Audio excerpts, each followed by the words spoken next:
We've spent this whole month exploring the science of mind, New Thought teachings that are found in the classic movie, The Wizard of Oz.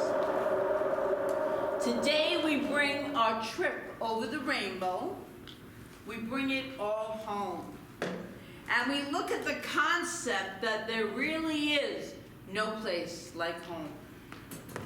But before we do, I have a few Wizard of Oz trivia questions. And so if you know the answer, you can call it out. That'd be brilliant, as you are anyway. But what was the name of the horse that pulled Dorothy and the gang up into the castle of, whatever it was, the Wizard of Oz, where he stayed? What was the name? The horse of many colors. Huh? The horse of many colors. No. It wasn't? No. What? No, it was Sylvester. Oh. Really? Wow. Where else did this horse appear in the movie?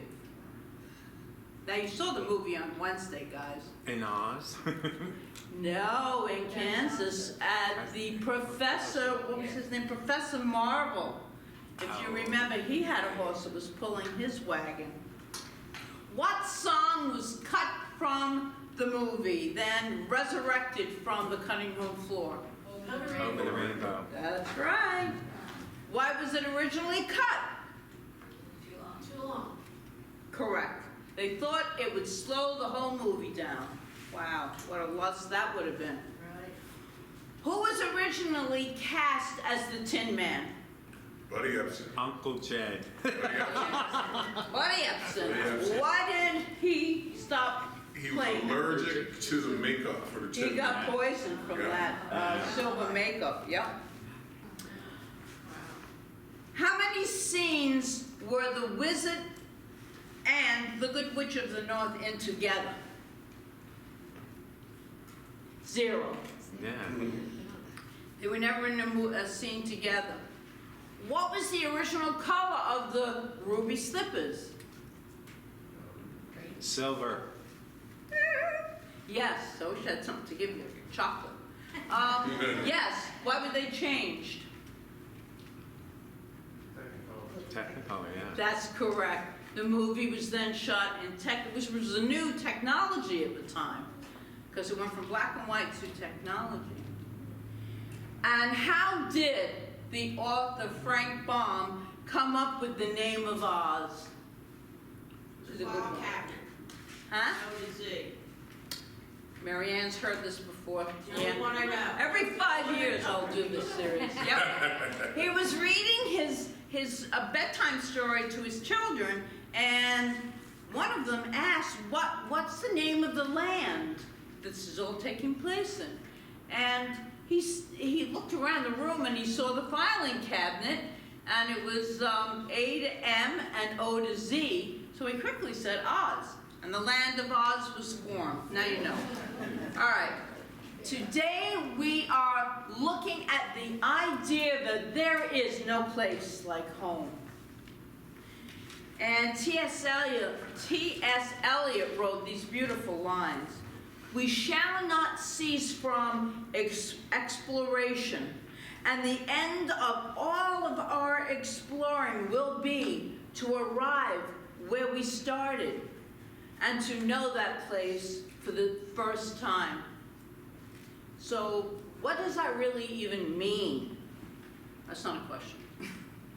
The story of Dorothy shows us very, very clearly what it means. So from the very beginning of the story, even before Dorothy goes on her adventure to Oz, she's looking to go home, isn't she? She's always like sad and depressed looking. Now obviously, I don't mean physical home, because she's already there. But there's something just isn't right. She's not fulfilled. She's not satisfied. She feels like she doesn't belong, like she doesn't fit in. She isn't happy in the whole black and white part. She isn't fulfilled, satisfied, or loved. She's ignored by Auntie Em and Uncle Henry and all the rest of the farmhands. And she's gotten herself into trouble with the law. Actually, Toto got in trouble with the law. But Dorothy set it up that way because she was trying to get attention. She was trying to get attention from someone. Nobody was paying her attention. So she's not really in a place that she could call home, even though, as I said, she's in home. So a metaphysical interpretation, she doesn't know who she is. She is not connected to her inner home. We have an inner home, to her inner spark, to that divine potential for goodness and greatness that is within her. She isn't aware of who she is. She's lost God, or she's lost that infinite intelligence. She's lost that feeling of connection. And I remember feeling like that many years ago. Just like everything's great, lots of people around me. It was during Christmas, actually. But I still had this emptiness, which I called my God hole. I called it then my God hole. Because something wasn't connecting. And I did not want to go to a Christian church again, although I did try and the door was locked. Much like what happened to Dorothy, as we're going to get into. The door was locked, which meant, again, the universe giving me signs, nope. And maybe a lot of you can relate to that story of not feeling connected, like having this emptiness within you, although you're surrounded by all this good stuff. That good stuff can't bring us fulfillment and happiness. And it takes our awareness to ignite that divine spark. So Dorothy goes looking for home outside herself. She's still in Kansas. And she looks for it by running after everyone on the farm. And then she decides to run away. And she runs away and she comes into contact with Professor Marvel of Kearney, who's a medicine man, a vaudeville person. She meets up with him. And this is really interesting. Remember after she looked into the crystal ball that he had, she saw that her Auntie M, was in distress, like she was in trouble, something was wrong. So she decides to go back to her physical home. And she goes back with a lot of fear. She's in fear about Auntie M and about this big storm that's brewing all around her. And what does she find when she gets home? She finds she is even further away from going home than before. As closed doors, remember they all went downstairs in the basement and they shut the doors, so now the doors are shut on her and she truly feels alone. Further away from knowing who she really is. And she is left out in the storm by herself. So her exploration continues, this time as a journey to Oz. And Dorothy once again looks outside herself to try to get home. And this is a really pointed lesson for all of us to take in. How we get through one experience, and then we're not satisfied with it, and then we create a whole nother experience that's exactly like the experience we had before. It could be different people, different place, but it's the same experience. That's what Dorothy did. So perhaps we'll get the message that our soul is trying to give us, that we are already whole, complete, and perfect. We are already everything that we seek out here. It is all within us. We're always in the process of awakening. And every event in our life has the potential to serve as a catalyst for that awakening. Whether we allow it or not, that's up to us. But if we don't, we get to have more similar experiences that we might not really enjoy. Perhaps the next one, though, will be in Technicolor. Who knows?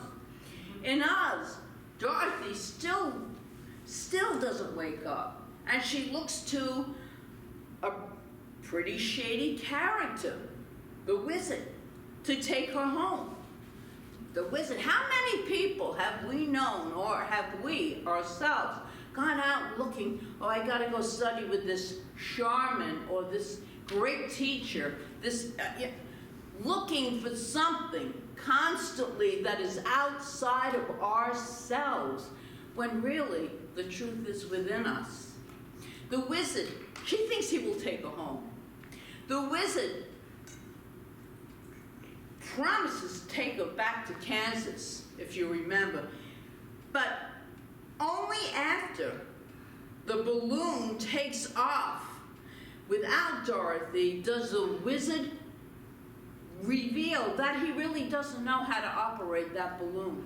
Even though Toto pulled the cover off of the wizard to show he was a fraud, Dorothy still believing this was her savior. This was the only way she was going to get home. So in Kansas, Dorothy is looking outside of herself for home. In Oz, she is looking outside of herself for home. But when Glinda tells her, you've had the power to go back to Kansas all along, in that moment, an awakening begins in Dorothy when she realizes it. Not fully, but it's awakening. Awakening to her inner spark, her divine essence, and to trust her power. That's a big one. To trust her power. In that moment, she begins to find herself within herself. She begins to know herself for the first time. But she doesn't go home yet. She has something very important to do. So she's got to stop and say goodbye to all her companions who went on this yellow brick road trip with her. And perhaps more, there's a hidden meaning, more to just saying, than just saying goodbye. Perhaps in those sweet, intimate moments of connection with the scarecrow, the lion, and the one who means the most to her, the Tin Man, she wasn't just saying goodbye. Perhaps she was integrating all of the qualities they represented within her. She told each of them that she could not do it without them. And that's right.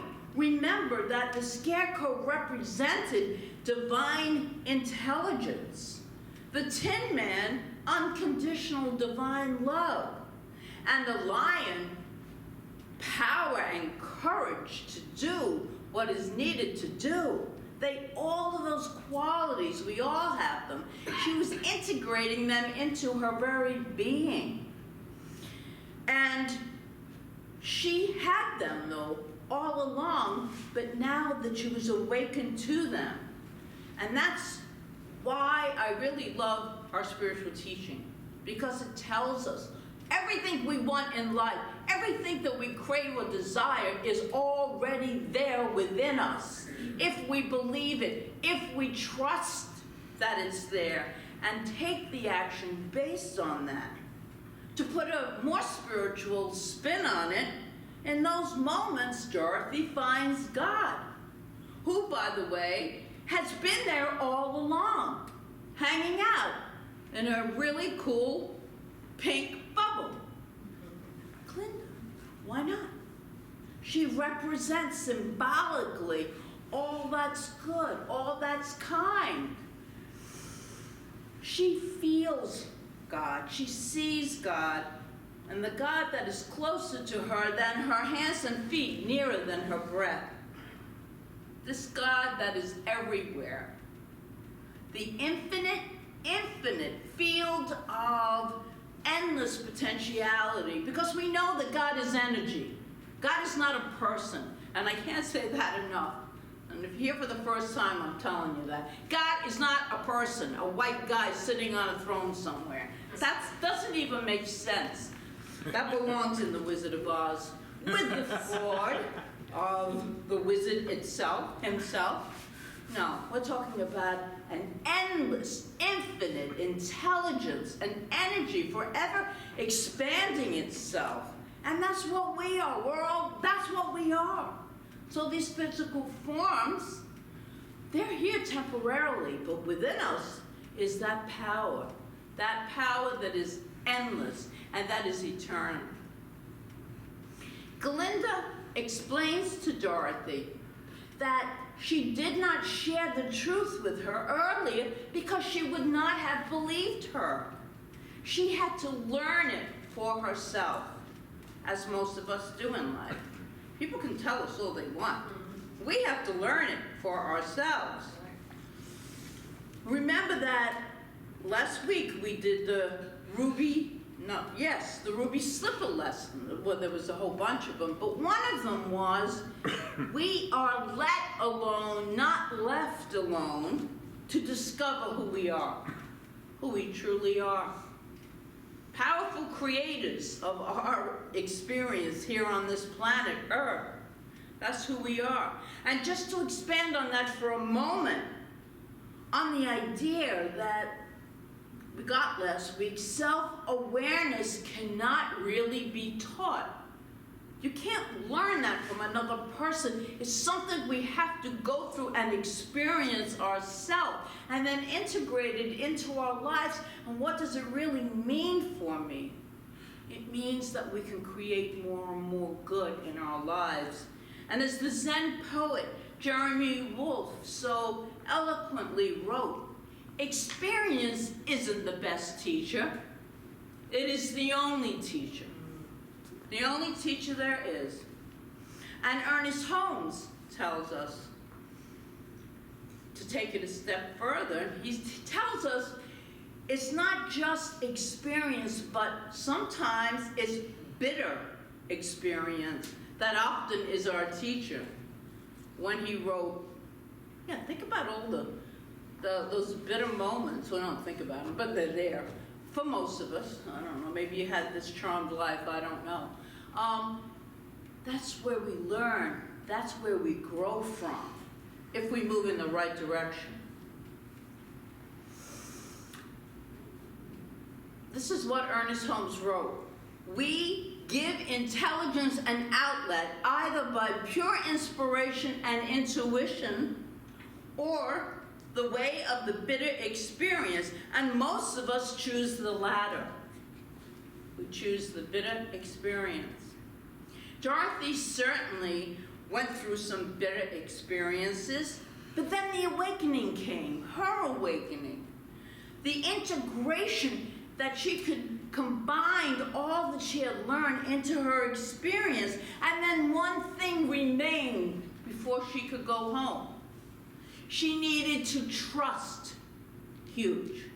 How many of us have given our trust away? Even when I have gone through some of the most horrible experiences of my life, I would say it out loud, because I say everything I think just about, I'm not giving away my trust. I won't give away my trust. To trust that she had the ability to go home, and she needed to activate that trust by clicking her heels. Powerful metaphysical statement for us. We need to trust that we are divine beings. To just trust that knowing. We can't prove this stuff, but we know it. We know it deep down within us. We know that something is in what I am speaking is the essence of who we are. because it resonates on a deep level. And that's all the knowing that we need. That's all the proof to trust that this is truth. Going home and knowing it for the first time does take trust. It takes an integration of love, intelligence, and courage.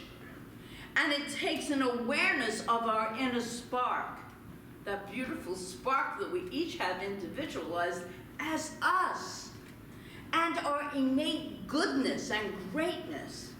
Going home is about walking the spiritual path of self-discovery, really learning and believing. Yeah, well, I can do that. We can do anything that we imagine in our minds. It's all possible. Remember, we live in a field of infinite potentiality, and in that, we can reach right in there and pull out what it is that we want or integrate ourselves with it. Ernest Holmes tells us, we will deliver ourselves from sickness and trouble in exact proportion to our discovery of ourselves and our true relationship to the whole, to all that is. So, in this moment, I'm going to do a very short meditation. You can just do it lightly. Just a really short meditation. I invite you to close your eyes. And join me. Take a deep breath. And let's breathe in love. And let go of all fear, all doubt. Inhale intelligence. And let go of any less than ideas we might hold. Think of a challenge you might be experiencing in your life. And know that that experience is your outer experience. Take another breath and feel yourself go within. Breathe into and from your heart. Feel it expand. Feel connected.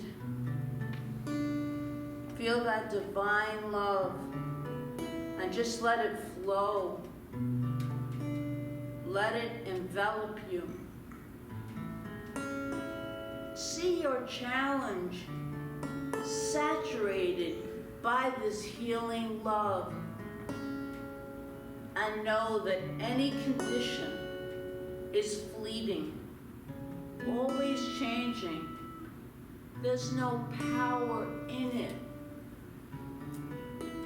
Infinite intelligence guides you to perfect resolution, to new cause, infinite possibilities. Each experience contributes to your spiritual growth, your expansion. So stay within, allowing your awareness to deepen. Feel it deepen, going from the head to the heart. And know that all we ever need or desire begins with the recognition of a perfect power of goodness itself. Going home means going within, communicating with your divine essence,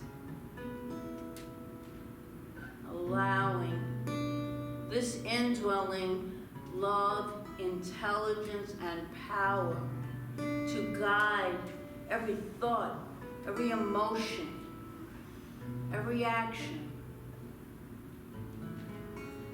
The ruby slippers remind you of your God spark and greatness that is ready to be ignited.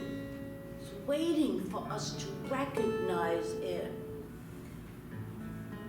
Allow yourself to let go and trust in the love that is within you to guide and sustain you. So we breathe in once more, in and through our hearts. As we do, we see a beautiful pink bubble come into view. It fills you with great peace as it comes closer and closer until it envelops you with its beauty and its message. So when you're ready, come back to the room, open your eyes. You knew it all along. You always had the power. There is no place like home. So I want us to repeat that 3 times out loud. There's no place like home. There is no place like home. There is no place like home. And so it is. So it is. Woo!